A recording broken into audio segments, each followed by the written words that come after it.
Lumalabas sa investigasyon ng pulisya na sa likod bahay dumaan ang mga salarin, yung pong mga nang masaker diyan po sa may Bulacan. Wala raw nawawalang gamit kaya malinaw daw na hindi pagnanakaw ang motibo. Mula sa San Jose del Monte, Bulacan, live nakatutok si Cesar Apolinario. Cesar. Imbis na nakangiting asawa at mga anak ay mga malamig na itong bangkay ng datna ng isang ama dito sa dito sa Bulacan, pagdating mismo ng ama ng tahanan, nanlumo siya sa kanyang nakita. Ang dating maingay at masayang tahanan ito sa isang subdivision sa Barangay Santo Cristo, San Jose del Monte, Bulacan, balot na ng katahimikan.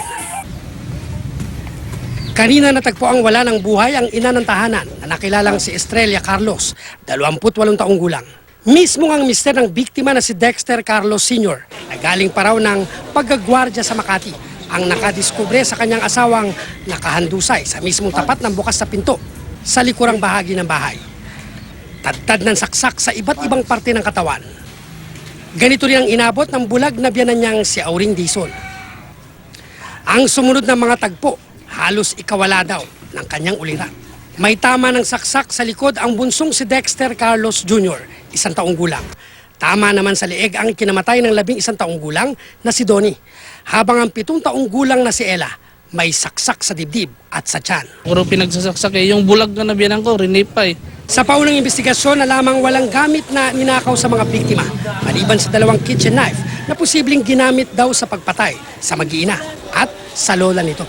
Nakita po si Estrella Dizon sa likurang bahagi ng bahay sa may pintuan at nakahandusay din po at walang saplot yung ibabang parte ng kanyang katawan. Yung mga biktima po ay nakahubad po at wala pong saplot sa katawan, so possibly po sila po ay na-rape bago sila pinatay. Kakilala raw ng pamilya ang suspect na posibleng hindi raw nag-iisa nang gawin ang karumal-dumal na krimen.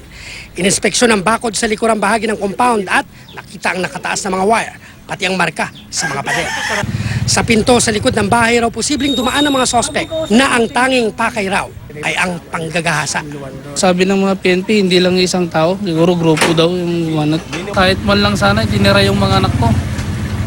Hindi, ang babata pa nila yan para mapagbigyan naman sana silang lumaki.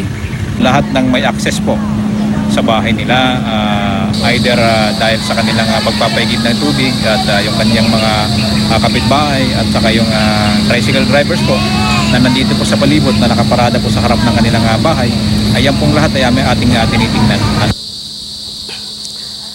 Mike, ang sinasabi ng pulisya na mga pinagtatanungan nila mula kaninang umaga nang matagpuan yung mag-iina rito sa loob ng bahay ay mga kapitbahay yan na hindi raw mga suspect kundi persons of interest. Kaninang bago umere, Mike, ay may 2 mag-anak na inimbitahan din, although nagkaroon ng tensyon dito dahil natakot yung mga kaanak ng 2 inimbitahan na yan at nagkaroon ng confrontation.